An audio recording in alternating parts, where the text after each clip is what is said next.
All right. So, hi everyone. I think I should be seen and heard. I also believe we're ready to begin the lecture. So it's already 6:10 p.m. So again, good evening. Welcome everyone to the first of two lectures for the Cebu Schools Pre-NASHDC. So welcome. My name is Jaime. I'm one of the CAP members for this tournament. I'll also be um, there at NASHDC itself. So hopefully this is a lecture that will be helpful for you guys to, I guess, sort of learn how to better prepare in the lead up to Nash, and also in the lead up to this tournament as well, in case you might find anything valuable, given that the tournament is this weekend. With that said, I think we can start immediately. So again, this is a lecture on how to prepare for majors. Um, I'll just start immediately. So I think there are a few caveats that I think are important to get out of the way before we start. So to be clear, in terms of the scope of the lecture, this is not a lecture on how specifically to debate. So I will not be covering how to build arguments, how to set up a comparative, how to respond, how to prioritize material, how to build an extension, things of that nature. So there are a lot of separate resources on those skills. You can find them online. I can help direct you to those resources if needed. Alternatively, if you really want to find out how to do those things, you can also ask later in the chat or during the Q&A when this lecture is finished. But for the purposes of what I will be discussing today, it will not be covering those things. We're instead focusing on the preparation process. So what kinds of things should you keep in mind when you are in the process of preparing for a tournament like this one, Cebu Schools Pre-NASH, or preparing for a major like NASH-DC proper. Obviously, the second caveat is that this is, of course, based on personal experience. I do think that the advice I'm going to give here is shared by a lot of other speakers, a lot of other people in the circuit.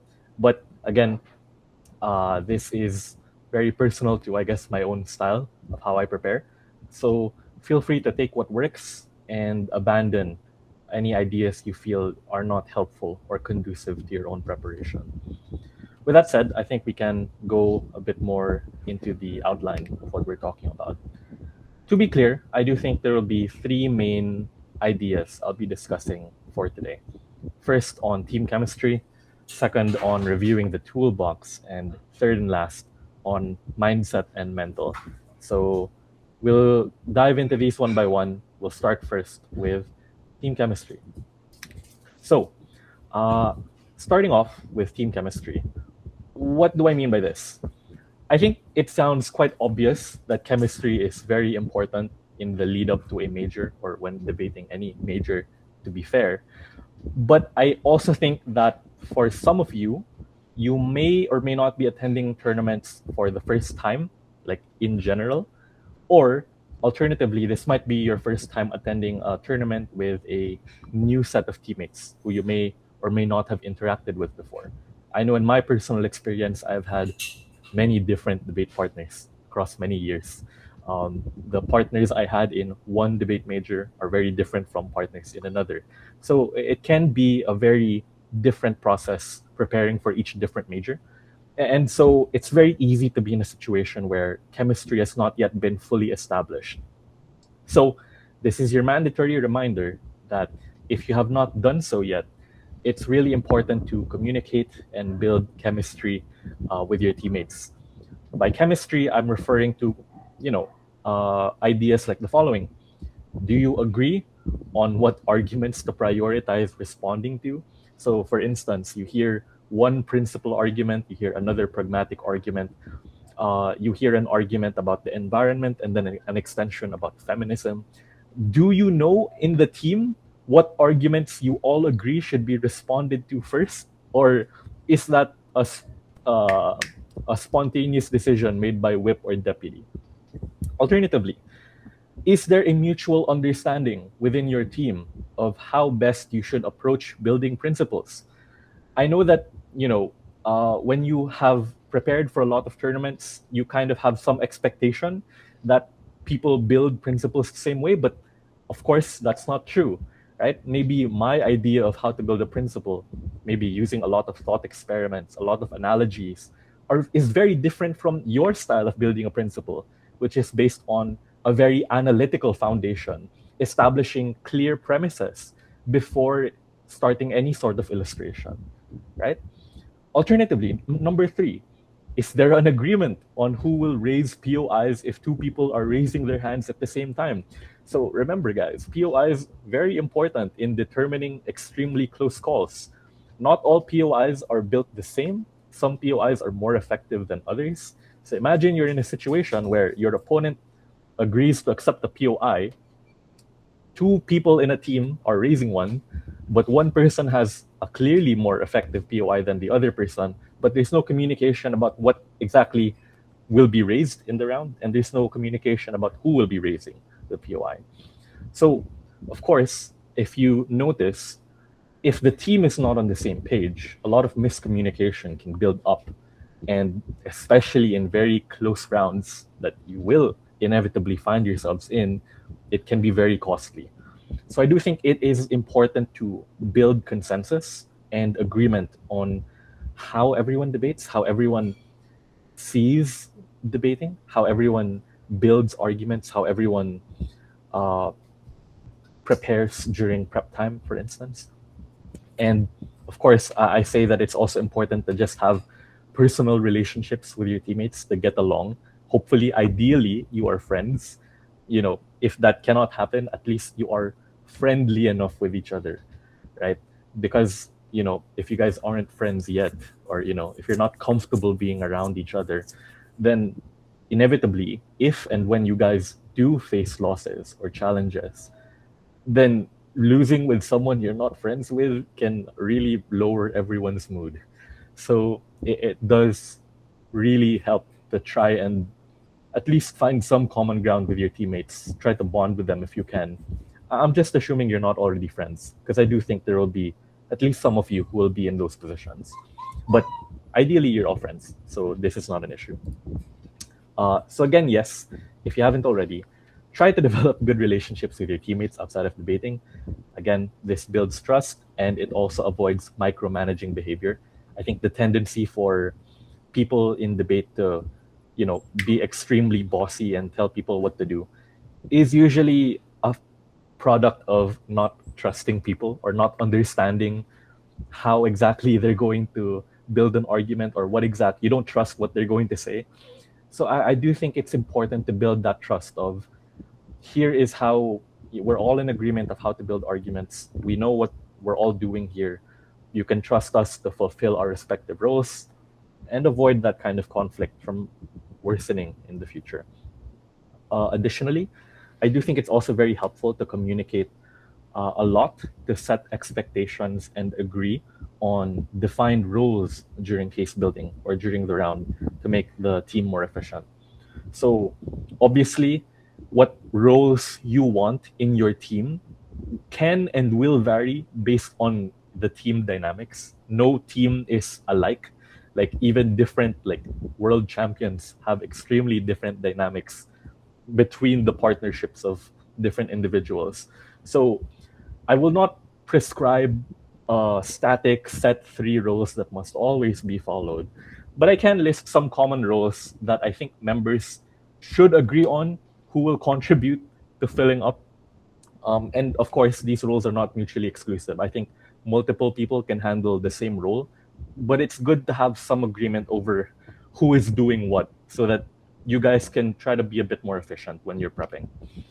So here's a non-exhaustive list of common team roles. So these are some things, roles that in most debates you will have to have someone consider. We can go through these one by one. Of course, it goes without saying, you want at least one person dedicated to thinking about preempting and thinking about responses. Because again, I think it's very easy for a team, especially if you guys are a bit newer to tournaments, you're a bit newer to debate. It's very easy for the whole team to tunnel vision and go all in building the argument, building the case from scratch, and trying to make the first speaker speech as persuasive as possible. But the moment that opposition starts speaking, it kind of feels like you might have misclashed a little bit. Like your arguments are going in completely separate directions. There is no overlap, and that can very easily lead to messy debates. So I think it's very important to understand what your opponent intuitively probably will or at least should run, so that you're immediately thinking about the clashes.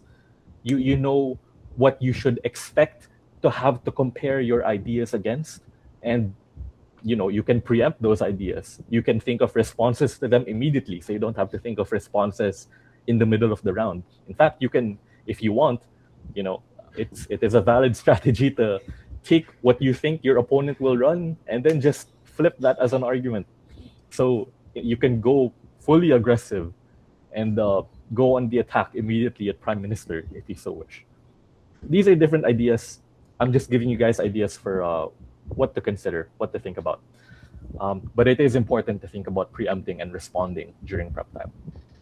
Number two, you obviously want the person in charge of comparative, in charge of the stance, in charge of model building. So the team should always put a lot of effort into making it clear how they understand the difference between the world of gov and the world of opposition to be. I would say that this is especially important in very, I'd say maybe narrow, very soft motions where you are not arguing in favor of a life-changing impact. We're not talking about saving the world and not saving the world. Sometimes it's the difference between, I don't know,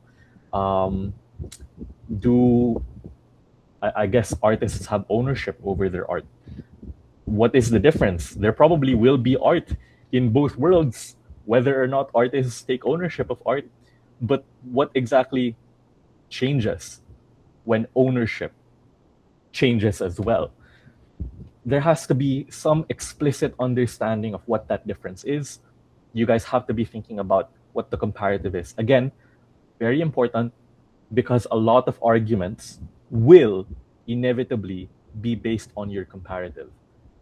And again, presumably, if the judge cannot understand what the difference is between your world and the other team's world is, it's very hard for the judge to believe that your argument is true because they don't see the connection.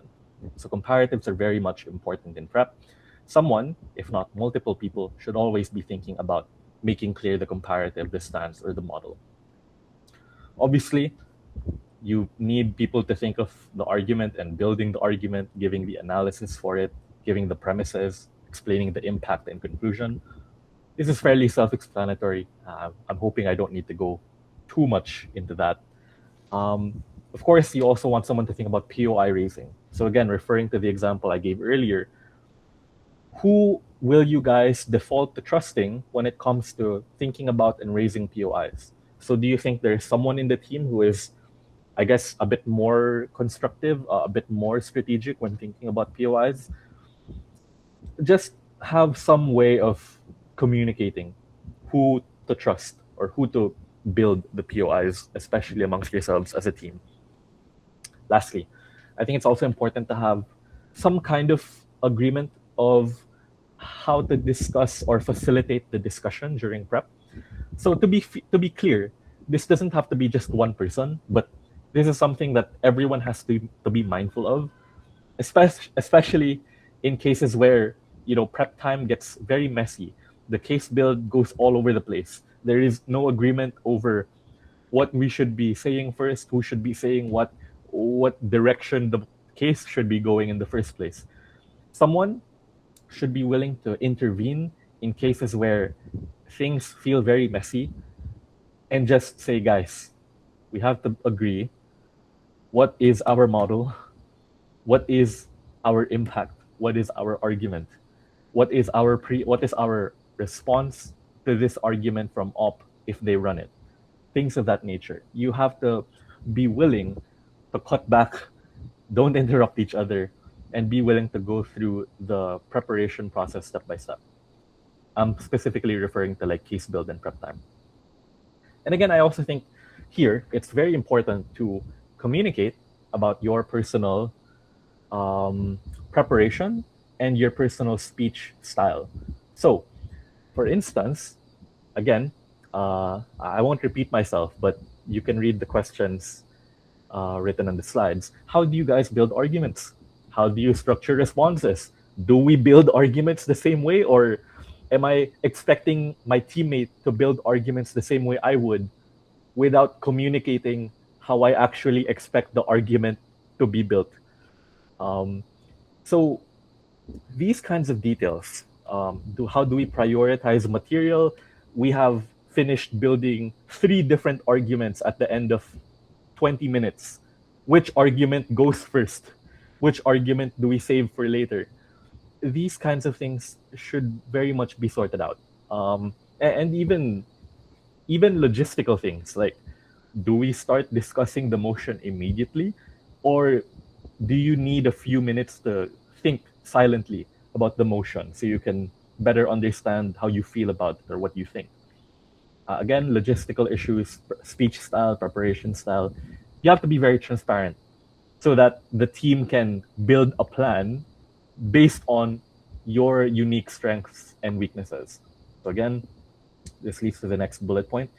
Make sure everyone understands each other so you can adjust to take advantage of what everyone does well and to work on strengthening the gaps where they do exist inside of a team.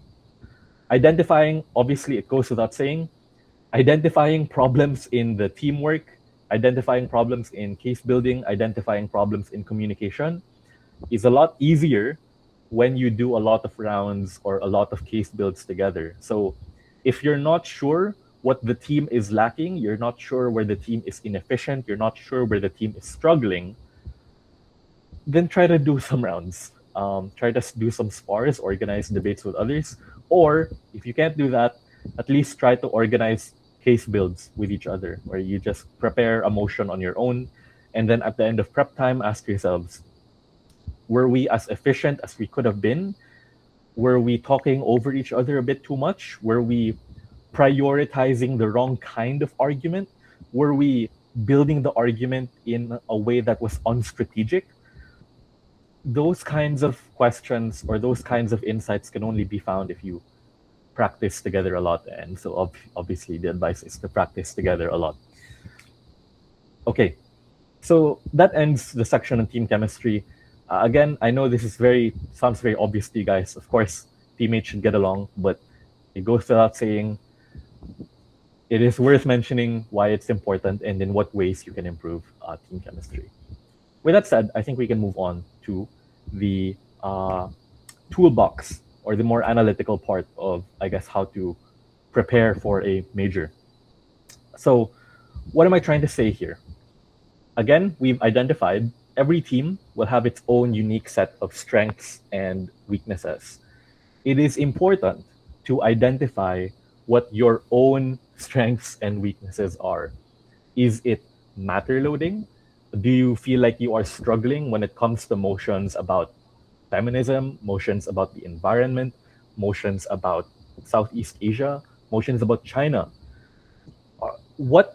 Maybe it's an issue of matter. I simply don't know enough about the world.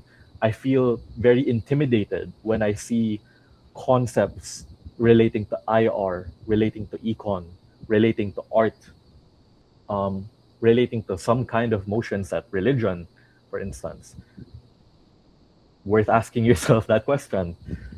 Alternatively, do you feel like you are struggling with analytical detail or rigor or depth? Do you feel like when you have an argument, you have the general idea prepared, but it feels like your arguments are one-liners? You just say the main idea of the argument, this is bad for the environment. We should protect the environment. Moving on with my second argument. And then do you get that kind of feedback from judges that your analysis could be more detailed? That's another thing to consider. Alternatively, Do you feel like you struggle with response intuition or response prioritization? So these are two different things, to be clear. Do you feel like, I don't know, let's say your whip or your deputy, you're listening to the previous speaker, you hear a really good argument from your opponent, and you have no idea what to say. You kind of agree with everything they're saying, and so you feel like giving up because you have no idea what the response could be or should be, let alone could be in the first place. But also, when it comes to prioritization, maybe you have the opposite problem. Maybe you're insanely good at responding. You hear an argument from your opponent, and you say, "Look, I have 5 reasons why this argument is wrong, why this is not true." You go through all 5 of these responses, and then you realize at the end of your speech, wait a minute, I spent 5 minutes rebutting one argument out of 3 arguments from my opponent's speech.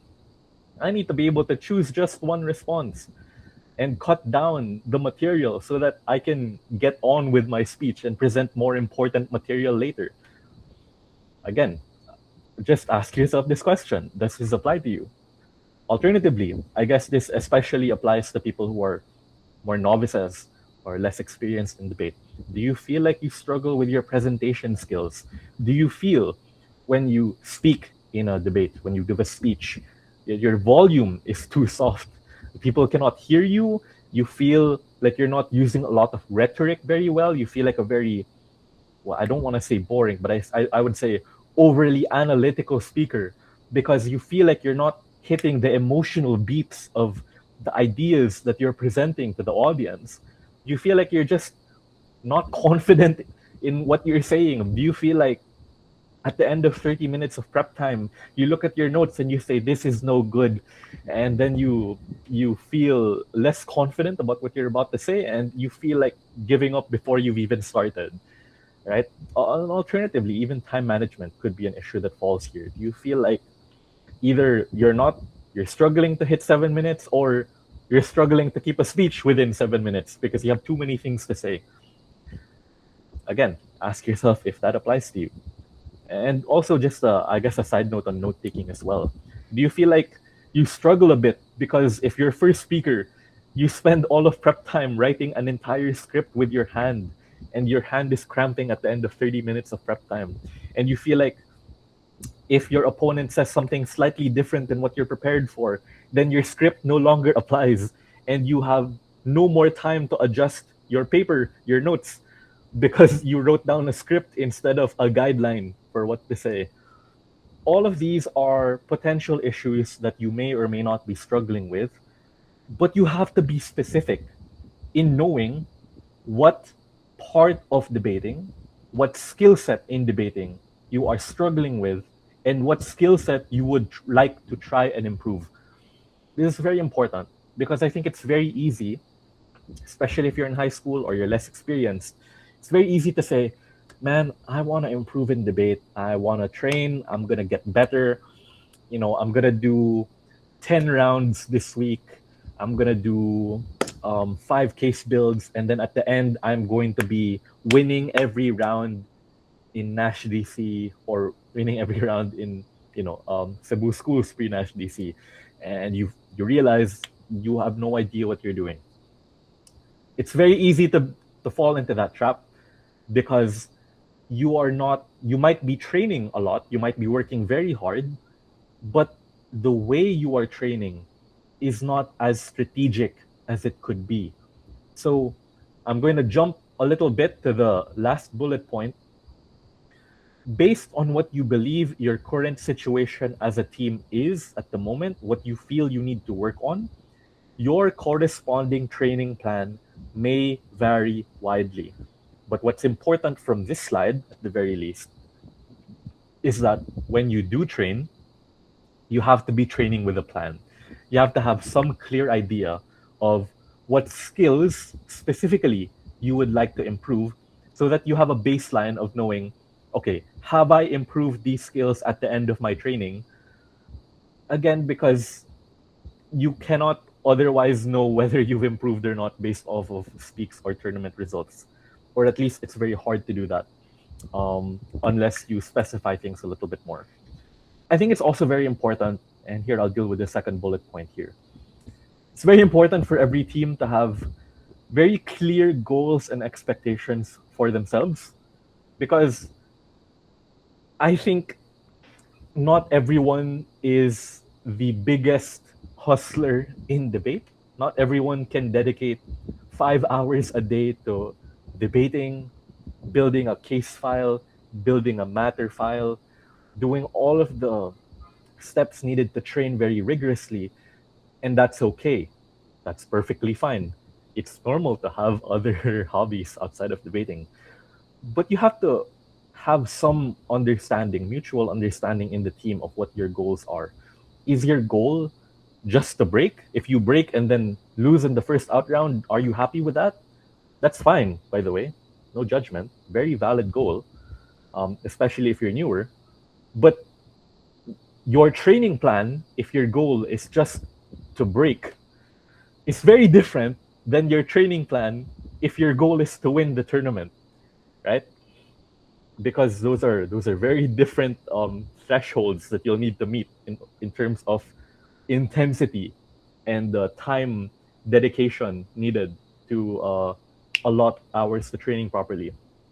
Alternatively, maybe this is your first tournament. You know, you're a novice. You've been debating for, I don't know, a few months only. Maybe your goal is just to get some experience, to learn how to give a 7-minute speech, to learn how to improve as a speaker, to feel more confident, to feel very good when you give an argument instead of feeling very bad about yourself or feeling dumb at the end of your speech.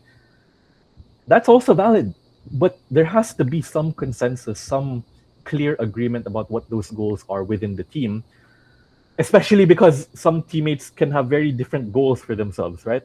Like if one person only wants to break and the other person wants to win the tournament, it can very much easily lead to disagreements and clashes and infighting if you do not talk about these things with your teammates ahead of time. And if you don't agree on how much time do we all agree and are all willing to commit to preparing for this tournament. If we all agree to prepare to spend 3 hours a day, sure, no problem. That's fine. Very good. More power to you guys. But if one person or two people feel like they want to put in effort, but their schedule will not allow them to try as hard, that's also fine. But you have to have that agreement in the team. And that's kind of related to my team chemistry point as well. So have clear goals so that you know whether you are progressing towards those goals and you know whether you have accomplished them or not, right?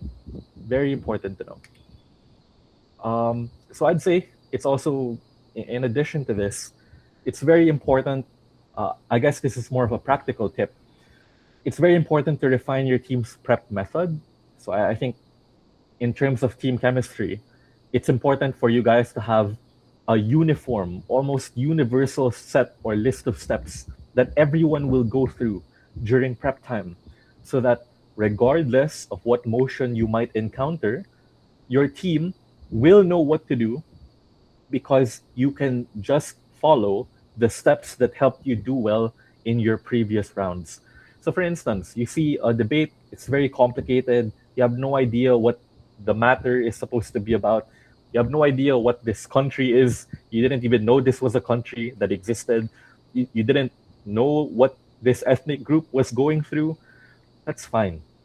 But if you have questions that you always ask yourself in a debate or during prep time, then you will always be able to help yourself find some kind of argument instead of being completely lost and panicking and feeling despair. So this is just an example. You can modify this if you'd like. You can add questions, you can remove questions. But here's a very simple template. You see a motion, ask yourself, what is the debate about? I have no idea. Okay, next question. Who is affected by the motion? Okay, let's say rich people or poor people. Okay, let's say poor people are affected. How are they affected? In what way are they affected? What changes in their life, for instance? So what changes in the world? What does the motion, what does the policy or the idea, the concept in the motion change either in the world or in someone's life? Are the changes that we identified exclusive? So, I don't know, let's say a common example, religion. We need religion in order to teach good values, to teach morality, to teach kindness, compassion, empathy for others. And religion is a very good tool for doing that. Ask yourself, is it exclusive? Is religion the only way that we can have this benefit? Why or why not? Some people can say yes. It is a lot easier because religion is so much popular. It's so much easier than reading a long moral textbook talking about very abstract and vague philosophies. Alternatively, you can say your parents can just tell you to not hurt others, and you'll follow them just as easily as your parents telling you to not hurt others because Jesus said so. Again, you want to be asking yourself these questions, but these are conclusions you can derive based on the questions you're asking. Are the changes that we identified good or bad? What if there are changes in the world, some of them good, some of them bad? Your opponent also has changes that are good or bad for their world. Why are the set of changes that we are discussing the most important ones to support or oppose compared to what our opponents might argue based on the other questions we asked? So again, not a foolproof method, but if you just have a list of really good and important questions to ask yourself in any debate, then you will inevitably, reliably be able to give yourself a case and give yourself a fighting chance. So it's good and important for the team to identify what that is so that you can always be prepared for any motion. Alternatively, and here I'll go based off of what your goals in a tournament might be, or your goal in preparing might be. So again, I'll get it out of the way. If you want to break at a major or you want to win a tournament, there is unfortunately or fortunately no shortcut to discipline. So the team should agree on a schedule. They should be willing to consistently devote some amount of time to preparing for the tournament every day. You should be willing to have a daily spar, some form of daily case build, some form of daily entry in a matter brief. You don't have to do all three of these things in one day. If you can, that's good, all the better. But at least try to do one of these things every day. Or if you can't do it every day, can we do it once every 2 days? Can we do it twice a week? Can we do it once a week? Having some kind of schedule that everyone agrees to makes it a lot easier to know how much you are progressing to the goal and how to feel about the results, right? Like if we are training every day, we're doing everything in our power to break at this tournament, to win this tournament, but we get really unlucky, we lose the last prelim, we don't end up breaking or we break reserve, at least it's a lot easier to feel less regret in that situation. At least you can feel a little bit good about yourself knowing, hey, my team and I worked as hard as humanly possible. We tried our best. We really wanted it, but we got unlucky, and that's life. Obviously losing sucks, but losing is a lot easier knowing that you did your best and there is nothing else you could have done. Alternatively, look, if you are preparing only, I don't know, let's say you're training once a week, you don't break, it's a lot easier to also process not breaking in that case. Guys, it sucks that we didn't break, but we also only trained 1 hour every week. So, all things considered, this is not bad that we had some good rounds. We made it very close and we were almost there. Again, just having some discipline, not only will it help you achieve your goal, but it will also help you process your goal, whether you accomplish it or not in whatever situation. So you have to be willing to work hard if you want to win. All things said. Moving away from the obvious, I think more constructively or more practically, If your focus as a team is in building your analytical skills, whether building a constructive argument or building a rebuttal, a response, on top of case building, it is very helpful to iterate on the past. What do I mean? What I mean is, when you are, for instance, studying rounds online, as you should, as is very helpful, instead of only trying to copy the arguments that you are hearing from a very good speaker, it's also very helpful to try and respond to these arguments as well, right? So you're hearing an argument from a world champion debater, someone who won a major, someone who won a really good tournament, someone who beat really good speakers in a debate. Don't just copy what they said, try to beat what they said, right? Because again, intuitively, if you can rebut who you believe the best speaker in the world is, this is very faulty logic, but by transitive property, you could also hypothetically be the best debater in the world if you can always respond to every argument you hear, including the ones made at the very highest level. So obviously that's very helpful for responding. But the same analysis or the same logic applies to building arguments as well. When you hear a really good first speaker speech, let's say, I don't know, you heard a really good prime minister speech. Wow, this model was perfect. This argument was extremely good, extremely strong. I have no idea how to make it better. Okay, here is a way to make it better. Force yourself to think of responses to this really good argument, and then ask yourself, how would I make this argument stronger in light of those responses? How can I anticipate or preempt those responses? Or just ask yourself, can I cut down the time needed to get these points across, this idea across? You know, if it took, I don't know, this very good debater, let's say 2 or 3 minutes to build this argument number one on the principle, can I shorten it by 10 seconds, 20 seconds, 30 seconds? I know these are very small differences, but imagine what the best debater in the world can do with an additional 10 to 30 seconds of analysis.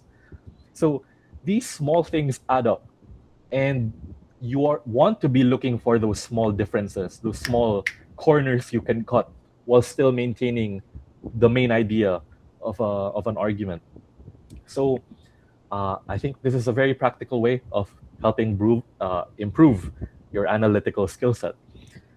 Just as a side note, it can be pretty fun, in my opinion, to also try to think of responses to a winning argument in a high-level debate, especially because the best debaters are the ones who can evolve already popular arguments to be even better than they currently are.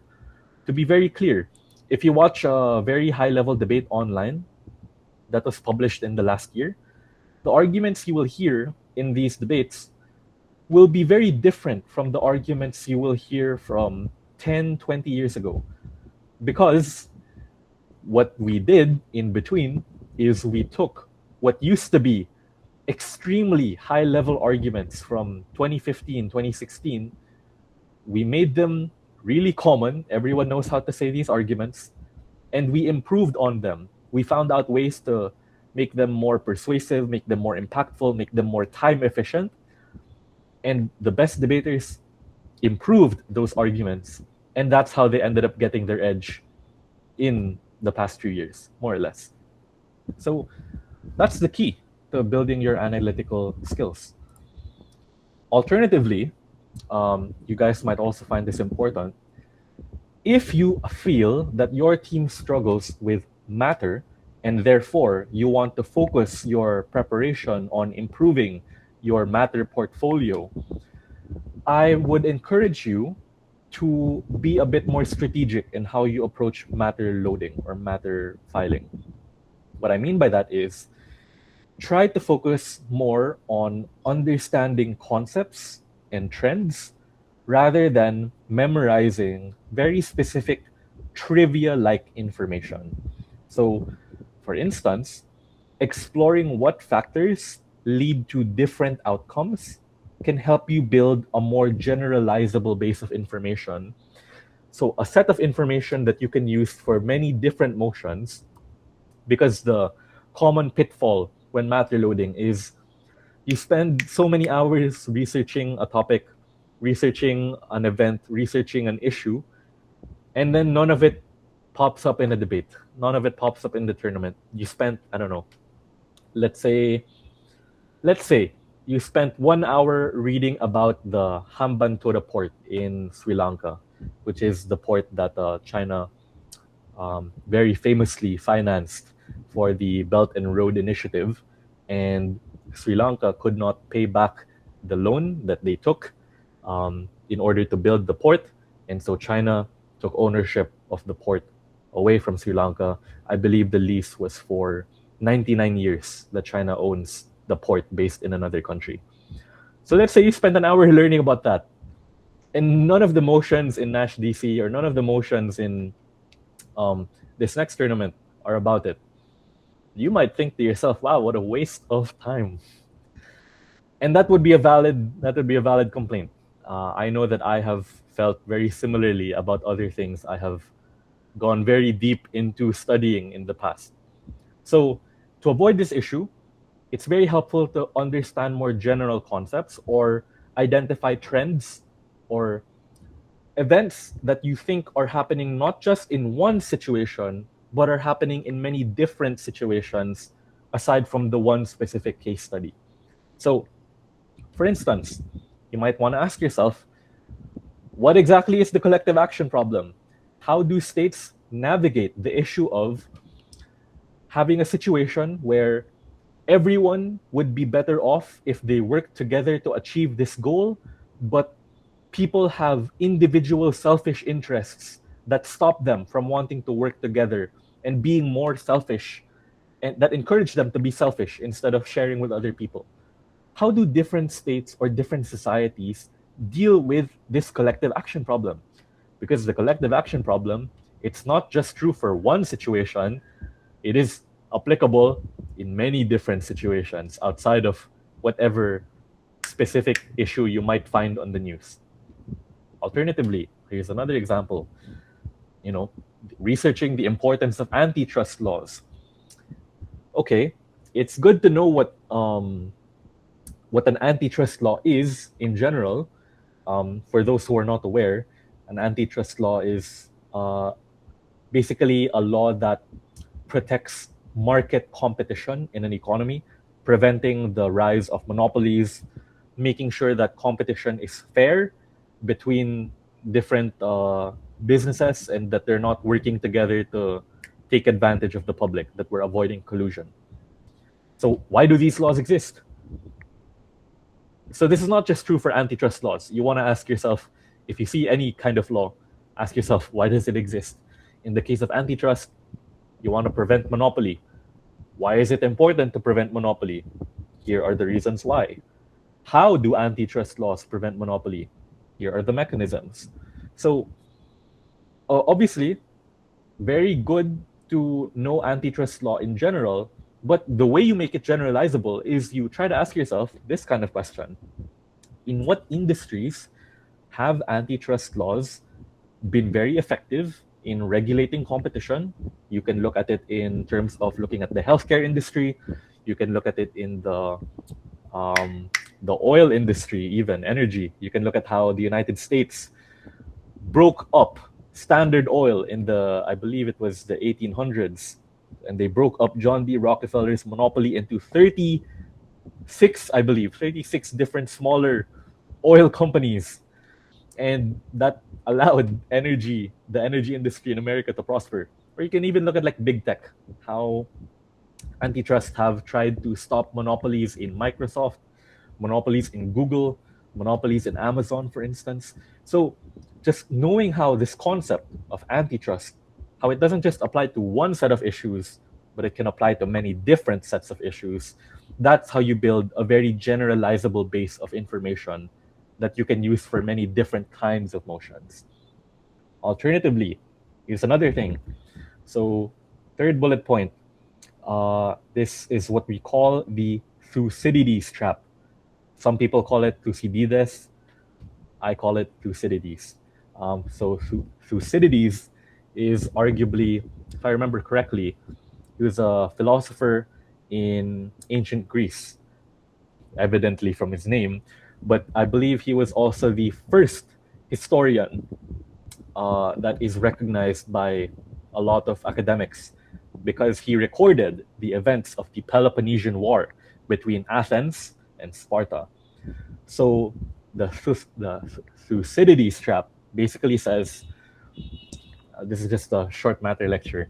Um, when a when you have a situation where there is a global power and there is a rising power that threatens the security, the stability of the hegemon, the number one power in the world, usually these countries end up going to war.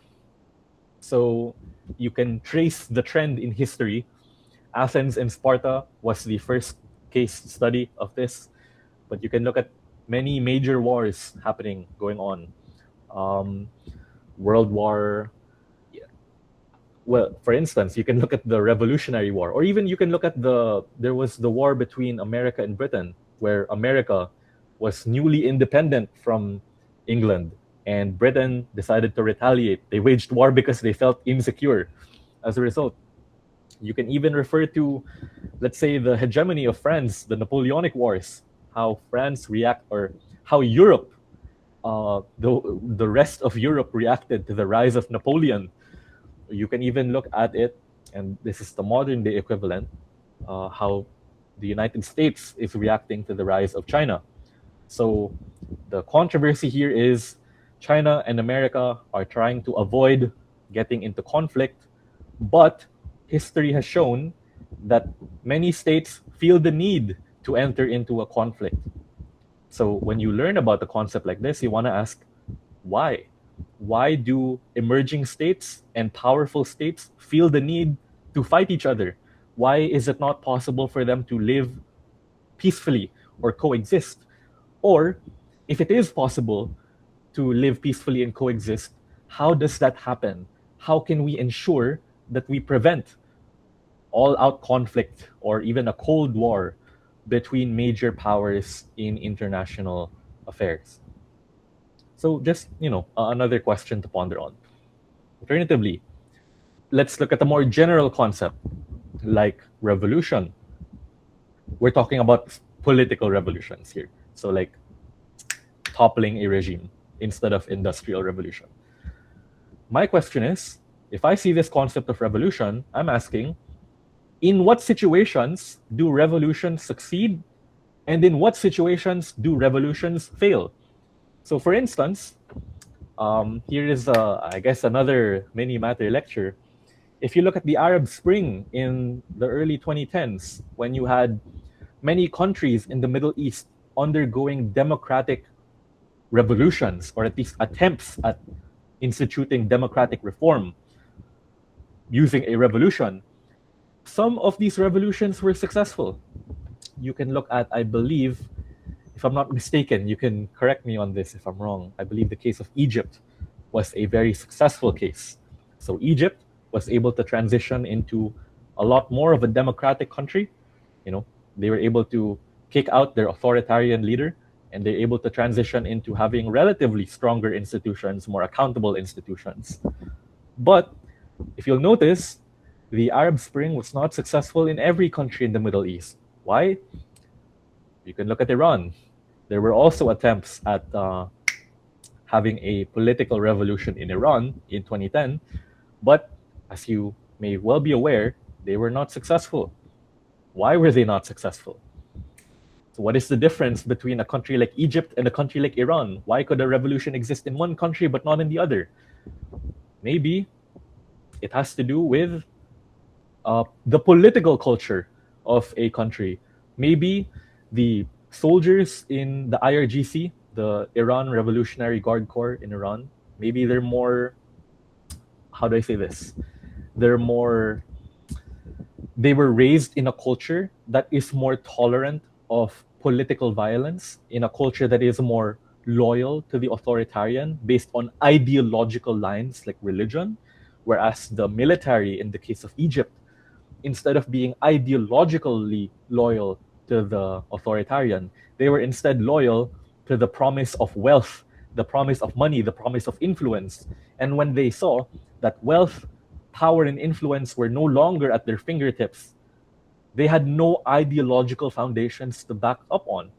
And so they were more willing to give up and concede when a popular revolt arose rather, in Egypt.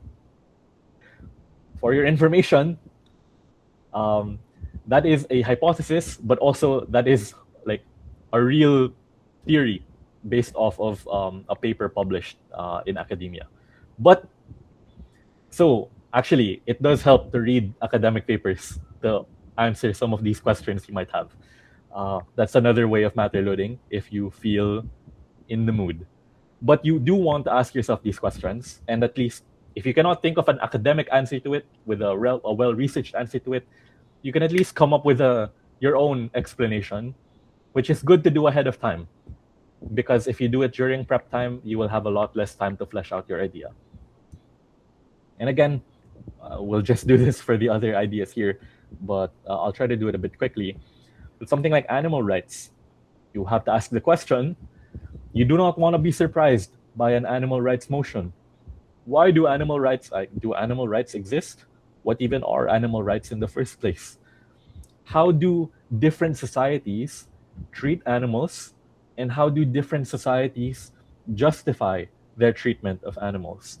So for instance, in a country like India, where they're very Hindi, Hinduism is the predominant religion in India, they treat cows as sacred. It is very taboo, very evil to kill or harm a cow because it is sacred in Hinduism. But obviously, in a country like the Philippines, that is not necessarily the case because people freely eat other animals like cows. So what is the threshold? What is the difference between how we value the rights of some animals over others? What is the basis for that valuation? Is that basis even justified? Should there even be a concept of animal rights? Again, open-ended questions. I will not answer them for you, but it's good for you to think about these things in advance. And lastly, I'll end it on this, like tariffs. So we know tariffs are a form of tax, but what makes a tariff different from another tax, like an estate tax, like an income tax, like a value-added tax that you pay for in the grocery store? Who benefits from a tariff? Who is hurt from a tariff? So it's a more general question you want to ask yourself instead of memorizing trivia information like the specific percent of a tariff being imposed. So it's more important to know how tariffs work in general than it is to know what the specific tariff rate the US has on Singapore versus Malaysia versus Indonesia is. Look, if you happen to know the specific numbers, the numerical difference between Singaporean and Philippine tariffs with the US, good. I support that. I applaud. But if you know that number, but you do not know how tariffs work in general, I would advise you to be a bit more strategic in what you are matter loading on. Okay? So that's what I mean by reviewing the toolbox, or in terms of analysis, or building matter filing, rather. Next. If your goal is to maybe want to make your speeches a bit more efficient, to fix your time management, you cannot avoid this. You need to know how your speeches are inefficient and why you aren't managing your time appropriately. You have to listen to yourself. You have to record your own speeches and re-listen to what you said. You cannot do that otherwise, or it's a lot harder to do that without this review. If you can identify parts where you feel like, oh, I already said my argument in the first 2 minutes, but now I'm repeating the argument at minute 5. I don't need to do that. Then it becomes a lot easier to identify what parts to skim and where you can save on a few seconds so that you can focus on other material. And you can also ask yourself how you would restructure your ideas in hindsight. Also very good, if you record a speech, you listen to it, you try to fix it, try to do it again Try to record it a second time. See if you are happier with the way you have fixed your speech, made it more efficient. That's another way to improve the toolbox. So I think this can wrap up the second portion of the lecture.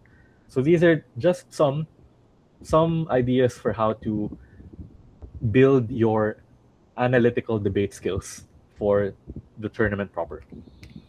Next, okay, mindset and mental. How should you go about approaching tournaments? How can you have a healthy relationship with tournaments? Let's go through this one by one. Again, number one, remember what your goals are.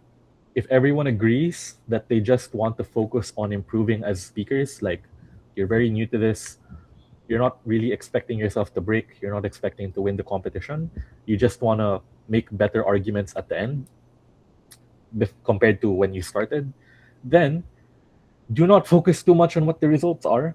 Try instead to focus on asking for high quality feedback from your judges. And if you feel like, wow, our opponents were really good, I think they might be the top break or they might be the champions of the tournament, ask them for feedback also. You never know who you can learn from. And you can really learn from everyone and anyone in the tournament. So try to do that. Alternatively, yeah, remember, if you want to break, you want to win the tournament, you have to, winning a tournament or breaking is not guaranteed, but you can guarantee how much effort you put into breaking. So if you do not break, but you do not put in the effort needed to break, then you don't really have a right to complain in that instance, because you know that you didn't work as hard for it as you could have. But if you do know what the expectation is of how hard you should work in order to break, then you have a lot more an easier ability to accept the outcome regardless. Okay, next up, take rounds one at a time. So never overestimate or underestimate your opponent. This is self-explanatory, but it's always very good to practice both self-confidence and humility at the same time. So remember, if you feel very intimidated by your opponent, you feel like they're very good, they're from an institution that's scary, you think you have no chance of winning, remember, you genuinely really do have the ability, always have the ability to win any round you find yourself in. But this also works in the opposite way. Remember, no matter how weird, how strange you think your opponent's argument is, remember you have the ability to also lose any debate you are in. And you have the ability to learn from any and every opponent. Even if you feel like your judge is giving a strange OA, even if you feel like your judge is not that competent, or you feel like your opponents are not that good and you feel bad that you lost to them, you still have opportunities to learn about how different people with different levels of experience view your speech, how they value your material.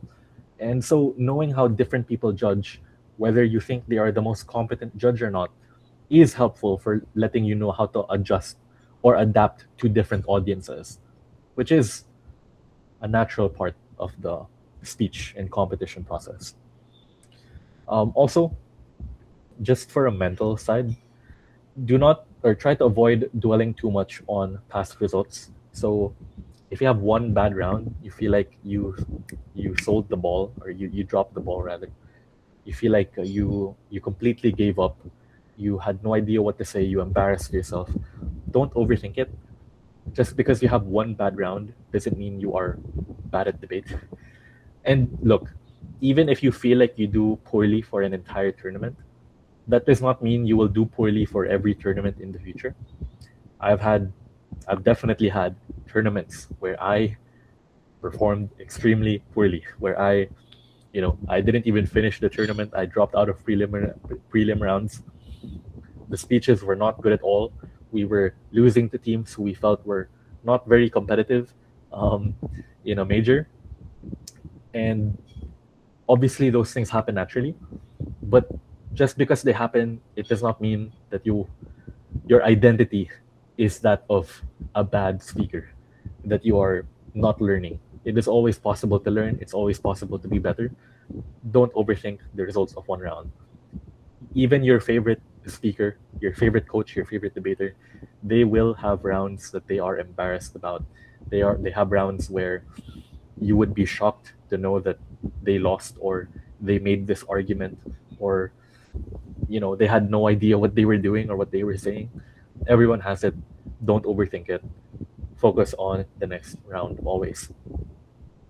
Number 3, if you can, try to also find ways to de-stress after rounds. So I do not encourage you to overthink the results of a round.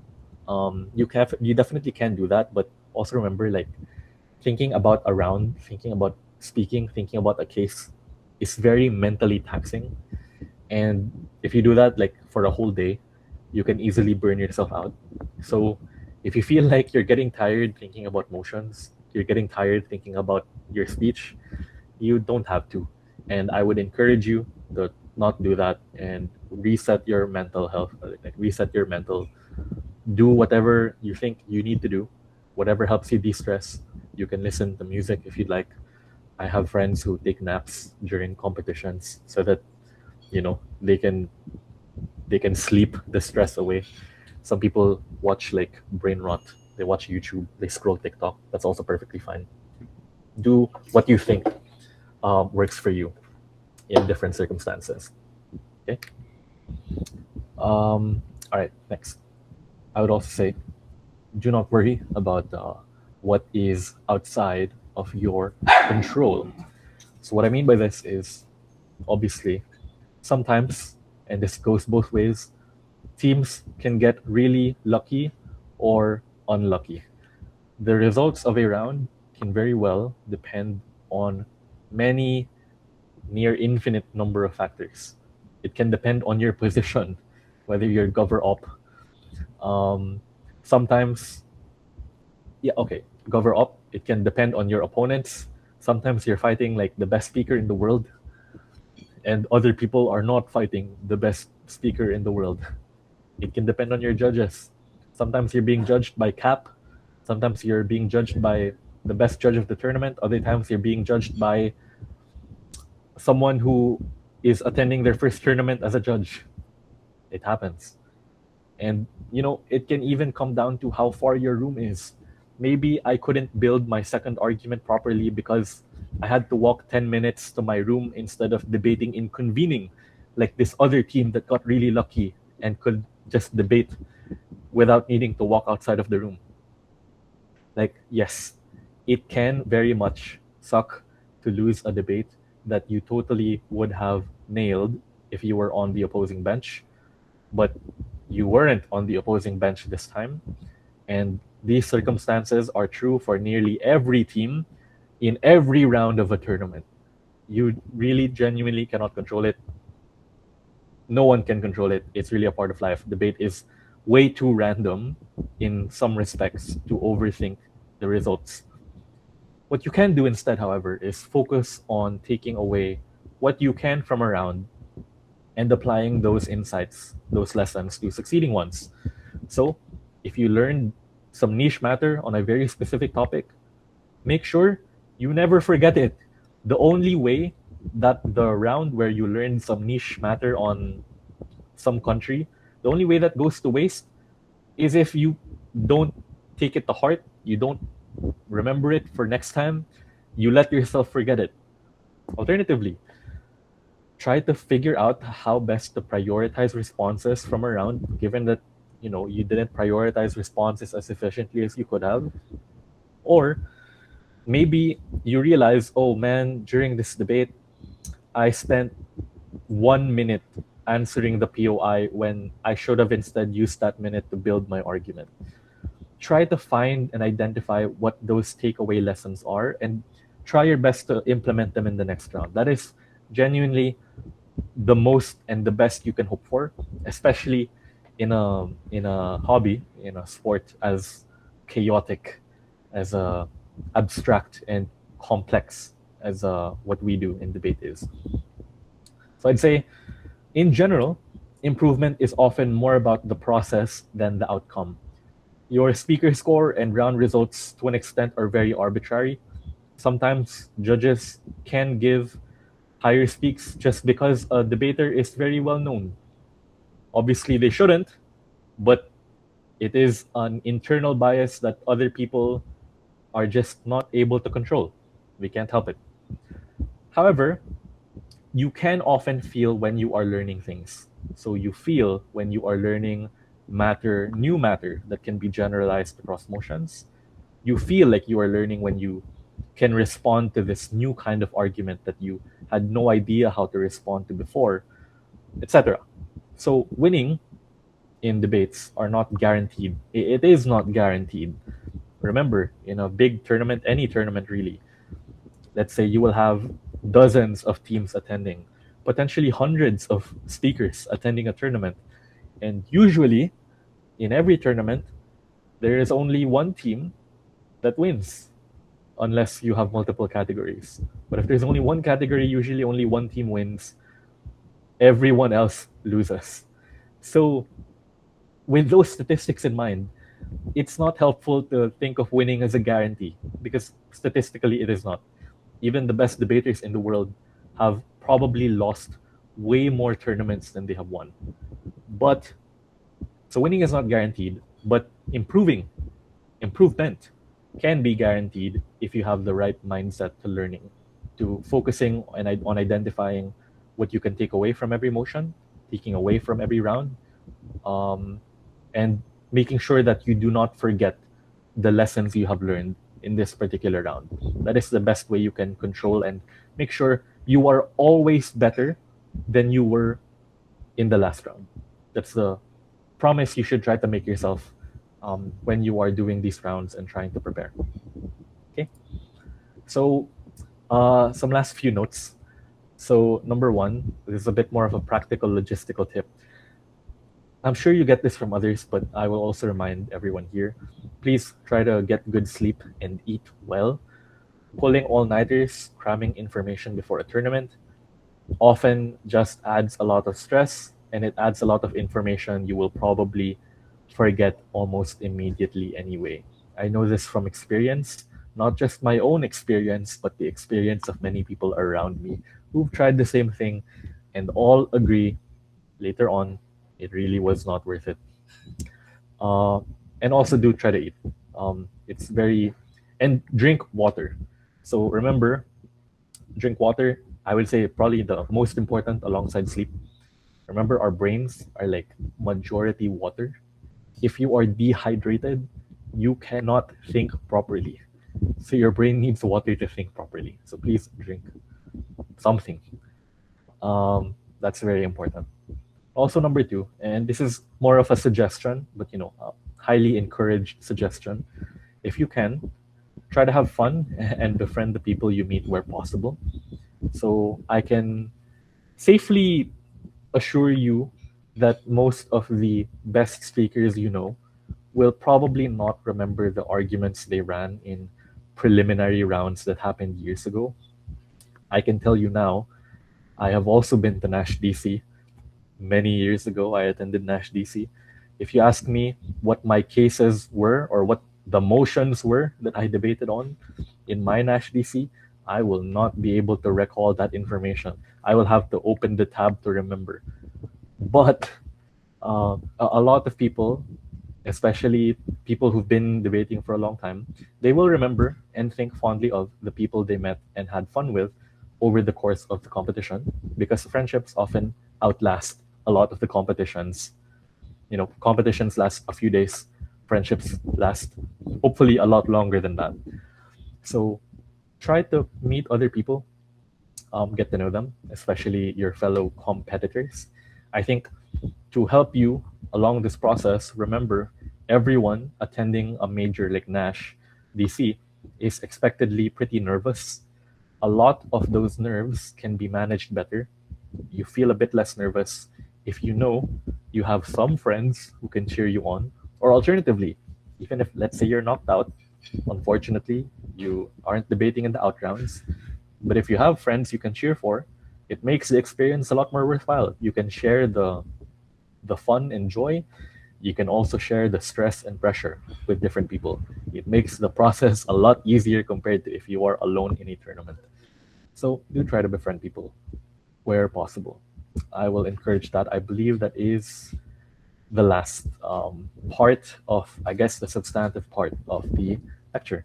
So, does anyone have any questions that they would like to ask? Thank you, everyone, for listening. Do people have things they'd like to ask? I'm open for questions now. You can either raise them in chat or raise your hand. I have some hands raised. Feel free to unmute yourself. Or type in chat if you're feeling a bit too shy. Thank you very much. Okay. I can wait a few minutes to entertain questions. So, to be clear, um, I guess if you are someone who has no questions they'd like to ask at all, you are very free to leave at this point. So the substantive part of the lecture is done. Thank you everyone for attending. But if you do have anything you'd like to ask, you can ask these now. Okay, so we have our first question here, which is, you mentioned watching high-level debates earlier. Where do you typically access these? So I would say that the easiest way to access high-level recorded rounds would be to be familiar with the majors out there. So there are a lot of very good recorded rounds in the internet. I would say you first have to know. So obviously this NASHDC is Asians, but you can also search like all majors, right? Worlds, WDC, ABP, UADC, Australs, UDC, NDC, PIDC. So these are just some rounds or some tournaments, right? Majors around the world. You can search these tournaments on YouTube and then just search. They happen every year, right? Search 2021. You will see a lot of rounds from those tournaments that you can watch. So round 1, round 2, round 3, even break rounds, quarterfinals, octofinals, semifinals, open finals. So those are some, you watch rounds from majors. Alternatively, you'd also want to watch rounds from major IVs, so intervarsities. So for example, Luzon IV, I don't know, Japan or Tokyo IV, Cambridge IV. I'm just writing them down for reference. I see. Yale IV. So, and even HWS round robin. So these are other tournaments you can watch if you so wish. So I'll just round out my answer to the first question with, there are so many tournaments in the world. These are just a few of the tournaments that you can search on YouTube. Search, type in the tournament name, add in the year. You'll have a lot of rounds you can watch. Okay. We can go to next question. Our second question here is, what is your tip in understanding high-level debates? I'm already quite old, but I still have a hard time in understanding those and responding to them.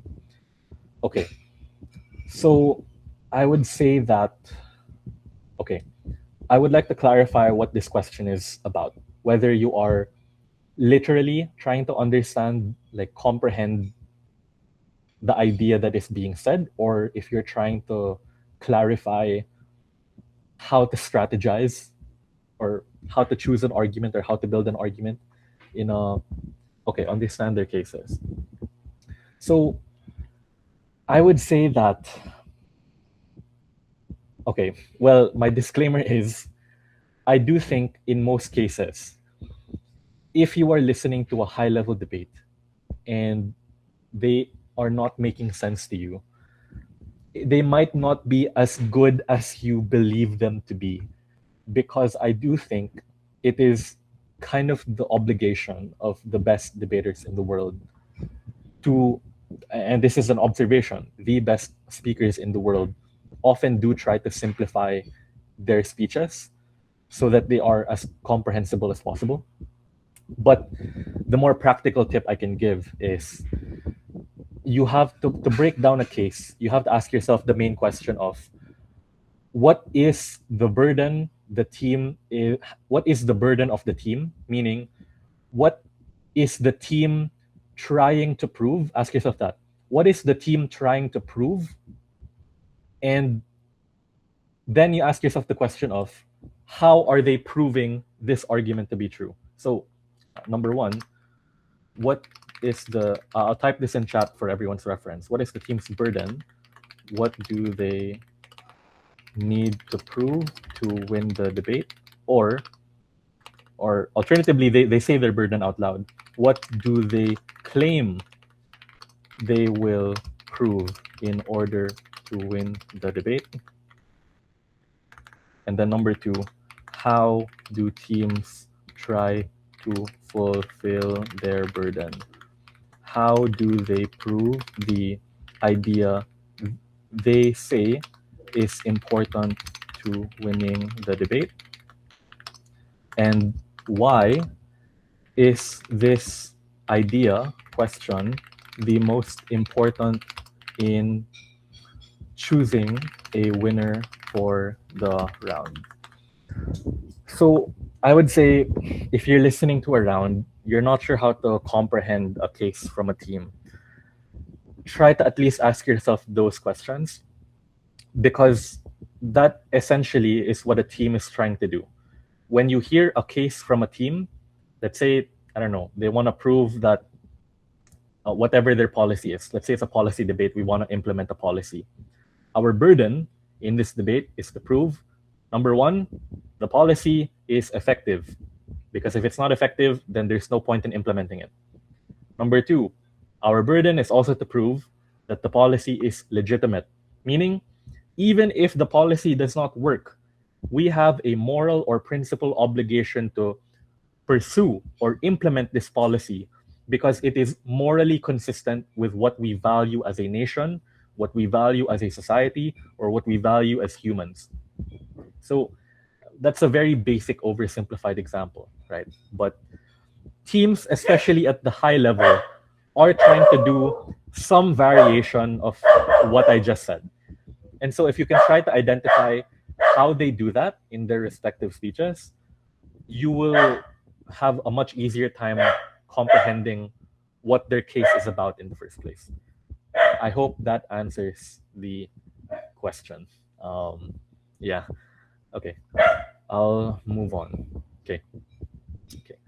Next question. Number 3, we also have a question asking, what are some other compet strategies your team can do during the rounds themselves?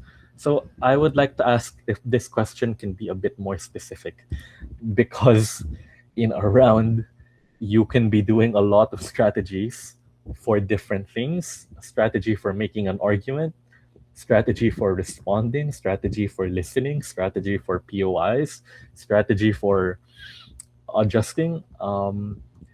I will give you some time to try to reformulate this question. Is there a specific aspect of the round that you are looking for tips in how teams can better strategize? Yes. Okay. So I will. Okay. So we got the follow-up. Usually, how to deal with the team based on ranking or reputation? Oh, okay. Well, it's good that you clarified what you're thinking. So how do you deal with teams that have a very good ranking or a very good reputation? My genuine opinion is teams pivot the way they formulate their case based on the team they go against. That's interesting that you observed that. I will say that is not necessarily something I would personally do myself, in the sense that I feel when I case build, when I'm making a case with my teammates, you always want to have the same baseline, the same method for preparing or making your own speeches or making your arguments. Because, for instance, let's use a very hypothetical example. You are in a major In one round, you are debating, I don't know, a team that won UADC or a team that won NASHDC last year. And then the next round, you are debating a team that is a complete novice team and it's their first time attending a debate competition. It doesn't really make that much sense from the perspective of a judge for a team to debate differently because they're fighting a really good team versus them fighting a not so experienced team. Like, if you debate really well against an experienced team, it should logically follow that you also debate the same way against a novice team. You shouldn't try to debate worse against a novice team, right?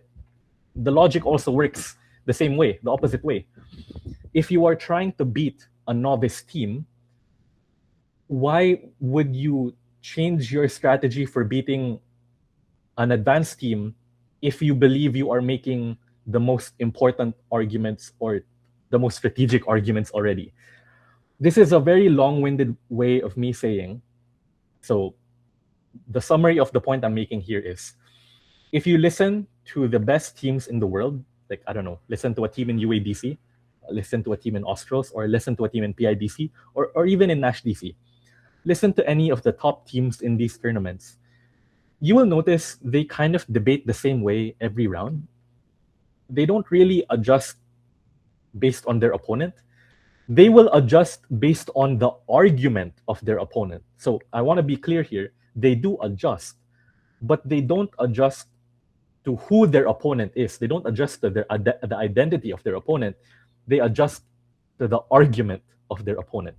So, in summary, my genuine advice here is, do not overthink who your opponent is. If you see that your opponent is very good, has a very good reputation, okay, good. Honestly, I would welcome the challenge. I would say that, okay, maybe this can help you a little bit. If you're fighting a very experienced or a very advanced team with a good reputation, I would say that it is a lot easier to debate fair, in the sense that if you make an argument, you can expect that your opponent will treat it fairly, they will respond to it charitably, and they will not strawman your idea. They will not assume you said something else. They will listen to your argument properly and respond to it properly. If you are fighting a team that is not that charitable, it can be a lot harder. So I would say that's really the main difference that I've noticed. So if you're fighting, I guess, a really good team, it makes your life easier because you can focus on evolving the debate and responding to their case in a charitable way, because they will do the same thing for you. I would say that if you're debating a team, this is not based on reputation, this is just based on their argument. If you are debating a team that is not charitable, that is putting words in your mouth, that is over exaggerating the impact of your case, like saying, oh, they said all of these bad things will happen, and none of that's true, you didn't actually say any of that, then you should adjust in the sense of making it very simple for the judge to point out, Judge, our opponent is misrepresenting our case. Here is what our arguments are in simple form. It is not whatever our opponent said. This is all we are arguing.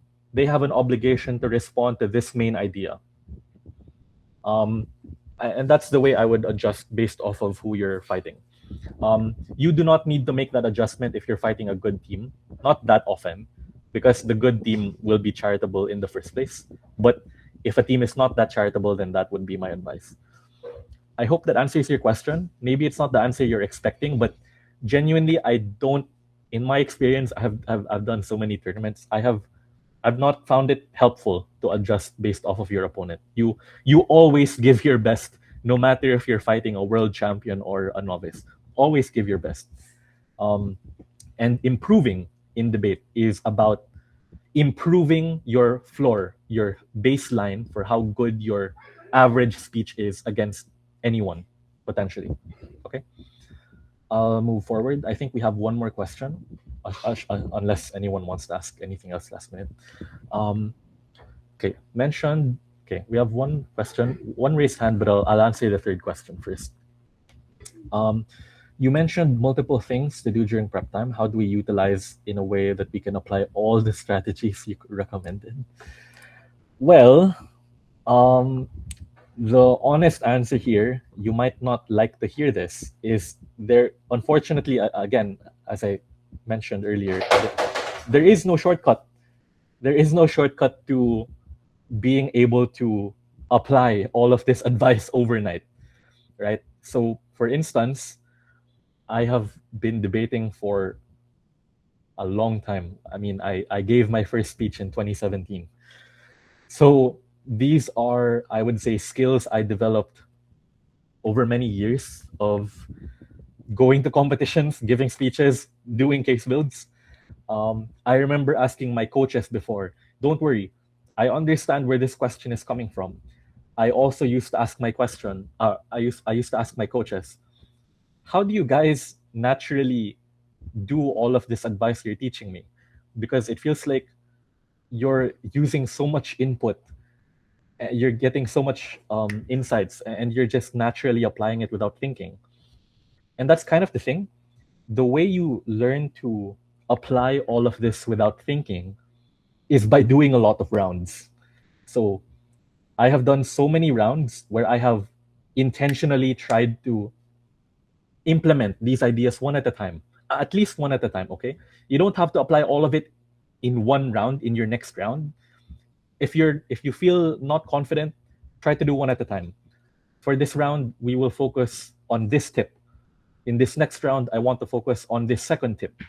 Okay, do it one round at a time, and then slowly work your way up until you feel like eventually, if you keep applying one tip at a time, one advice at a time, you will naturally notice that you are naturally improving and applying everything all at once. You'll realize that at some point later on. Uh, maybe not the best answer you're looking for, but I hope that answers your question.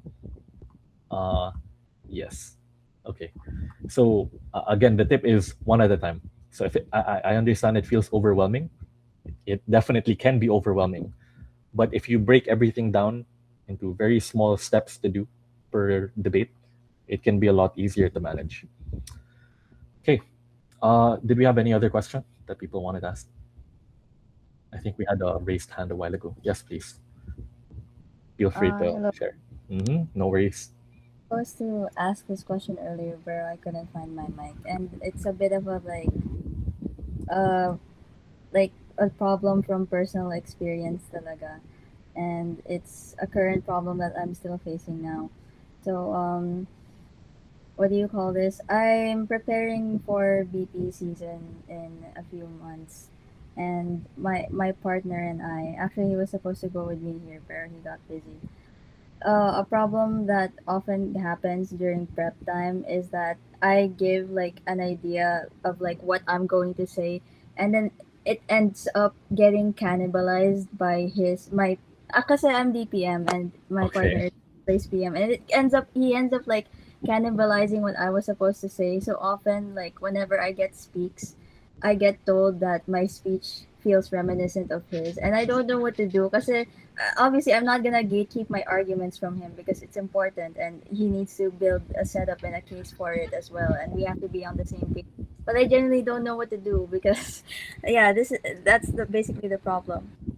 Okay, no problem. Thank you very much for raising that question. I appreciate that you asked me that question. So, for all intents and purposes, I want to make it clear. I understand where you're coming from. I have also been in situations in BP season where I was the primary case builder for a team. I provided a lot of ideas and I got lower speaks than my partner. So that's normal, that's natural. I would say that I would address your question in a few ways. Number one, I think it is natural for you have to be okay with, if you're deputy, you have to be okay with letting go of a lot of material. because the advice I would give, and I think a lot of other people would give this advice as well, is that if you are opening half, you want prep time to be 100% dedicated to the PM or LO speech, to whoever is the first speaker. So, literally, I'm not even joking. If you ask a lot of really good teams out there, or really experienced teams, maybe not true for everyone, but at least true for myself and a lot of other people I know. How much time do you spend thinking about the deputy speech in prep time? I think a lot of teams would tell you they don't think about deputy speech in prep time because we want the focus really is in making the PMLO speech as good as possible. Because if you can make an excellent PMLO speech, your job as deputy is a lot easier, right? So I would embrace the uncertainty or embrace the letting go of material in prep and just letting your teammate build it properly. The only reason this would be a problem is if you think your teammate is not building the argument properly. But, obviously, if they're not building it properly, then talk about how to build it properly. But if your teammate is building the material properly and you're figuring out what to do at deputy, then you have a lot of other options. Number one, as I mentioned earlier, if you don't have any more arguments, you can think about rebuttal, response. You can think about preemptions. You can think about flips. You can think about mitigation. You can think about outright denial. You can focus on how do you position your case against the other opening half. That's one thing you can do. Number two, I would say this is a very good time to practice thinking of extensions. So, let's say we already know my first speaker will talk about the principle. Okay? Is the debate really just about the principle? Probably not, right? There are probably a lot of other arguments you can think about. Are there other stakeholders who are affected? You can think about the minority groups, you can think about ethnic groups, you can think about religious groups, you can think about other countries, you can think about like like women and gender minorities. You can think about so many different groups. Try to think of a vertical extension. Alternatively, if you feel like um so I guess that's one way to think about I guess how to better prepare. So I guess what I do in my head personally is again I give all of my material to first speaker. I let them do whatever they want, and then I really focus my remaining time preparing for my speech. I just listen to what the other speaker says. I listen to the opponent, and I really just go all out in rebutting and seeing if I can make a case from even just rebutting, assuming I really cannot think of an extension. I have, unironically, I have won rounds, like I have won debates just by listening to my opponent and rebutting them, explaining why their case is not true, or, if there is a harm, why the harm is flipped and worse in their side, things of that nature. I have won debates that way. And I think you can as well if you're willing to let go of the need to stick to the PM script. Okay. Yeah, very argumentation heavy. So yeah, my advice would just be practice making extensions or practice responding, because naturally and genuinely, generally, first speaker really should have all the material. So you shouldn't you shouldn't try to repeat the material of first speaker assuming that it was well built and there was no problem.